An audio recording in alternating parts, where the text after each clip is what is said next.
Hi friends, welcome to Lavanya's home cooking. இன்னைக்கு நம்ம பார்க்க போற ரெசிபி குழந்தைங்கள்ல இருந்து பெரியவங்க வரைக்கும் எல்லாரும் ரொம்ப விரும்பி சாப்பிடக்கூடிய ஒரு ஸ்நாக்ஸ் ரெசிபியான ஓமப்பொடி தாங்க.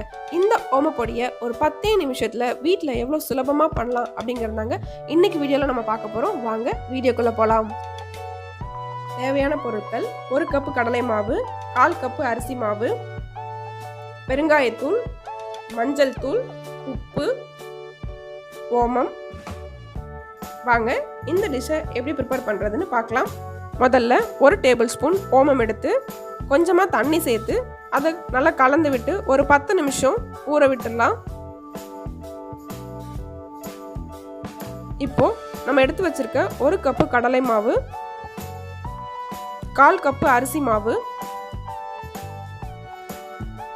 மஞ்சள் தூள் கலருக்காக சேர்த்துக்கிறேன், 1 சிட்டிகை அளவு பெருங்காயத்தூள்,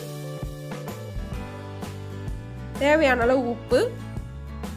இப்போ நம்ம ஊற வச்சு எடுத்து வச்சிருக்க ஓமத்தை தண்ணியை மட்டும் வடிகட்டி இதில் சேர்த்துக்கிறேன். ஓமத்தோட நல்ல வாசனை இந்த தண்ணியில் நல்லா இறங்கியிருக்கும். இப்போ மாவை நல்லா பிசைஞ்சு எடுத்துக்கலாம். மாவு ரொம்பவும் அழுத்தமாக இல்லாமல் ரொம்ப தண்ணியாகவும் இல்லாமல் ஒரு மிதமான இந்த பதத்துக்கு பிசைஞ்சு எடுத்துக்கோங்க. பாருங்க, கொஞ்சம் இலகா பிசைஞ்சு எடுத்துக்கோங்க.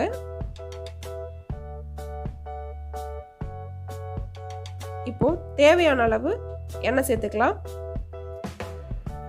எண்ணெய் நல்லா ஹீட் ஆனதும் 1 டேபிள் ஸ்பூன் அளவுக்கு எண்ணெய் எடுத்து நம்ம பிசைஞ்சு வச்சிருக்க மாவுல கலந்து ஒரு தடவை நல்லா பிசைஞ்சுக்கிறேன். அது நல்லா இன்னும் நல்லா மொறுமொறுப்பு கொடுக்கும். இன்னைக்கு இந்த அச்சை வச்சு தான் நம்ம ஓமப்பொடி புழிய போகிறோம். ஸோ இப்போது நல்லா இந்த அச்சு எடுத்து இதில் மாவு சேர்த்து புழிய ஆரம்பிச்சிடலாம். நம்ம மாவு எண்ணெயில் இந்த மாதிரி புழிஞ்சு விடும்போது எண்ணெய் கொதிக்க ஆரம்பித்து அதோட அனல் நம்ம கையில் படும். கொஞ்சம் கேர்ஃபுல்லாக இதை பண்ணுங்க. போட்டு ஒரு செகண்டில் கொஞ்சம் நல்லா வெந்ததுக்கு அப்புறம் இதை நம்ம திருப்பி விட்டுக்கலாம்.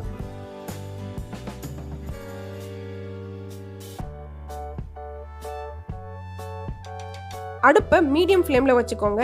தணல் அதிகமாக இருந்துச்சு அப்படின்னா நம்ம புழிஞ்ச உடனேவே இது கருக ஆரம்பிச்சிரும்.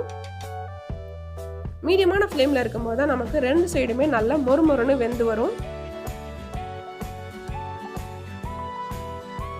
அதிகமாக இது வேகிறதுக்கு டைம் எடுக்காது. ஒரு நிமிஷத்துக்குள்ளேயே நம்ம இது போட்டதுமே நல்லா வெந்து வந்துடும். ஓரளவுக்கு நல்லா கொதி அடங்கினதுமே நம்ம இதை எடுத்துடலாம். பாருங்கள், நல்லா மொறுமொறுன்னு எவ்வளோ அழகாக வந்திருக்குன்னு. மாவு புழிஞ்சு விடும்போது எண்ணெய்க்கு ரொம்பவும் பக்கமாக வச்சு புழியாமல் ஓரளவுக்கு உயரமாக வச்சு புழிஞ்சிங்க அப்படின்னா கையில் அனல் படாமல் இருக்கும்.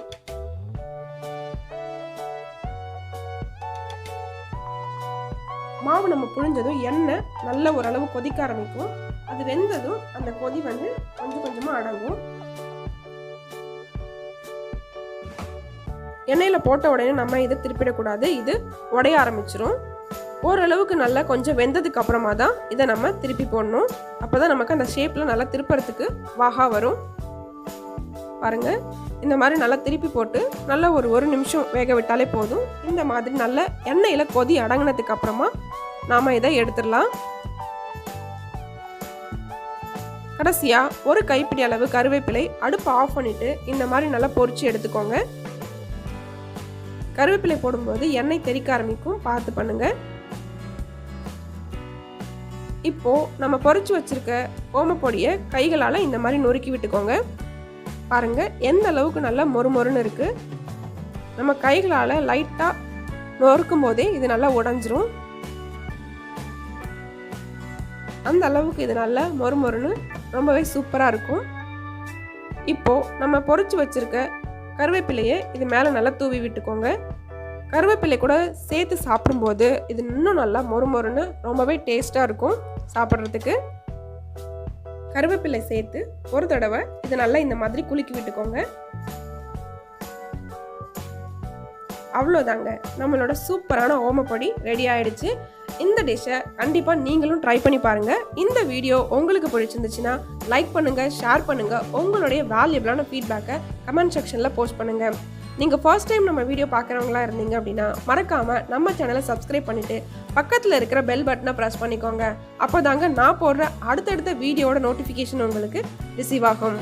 நன்றி.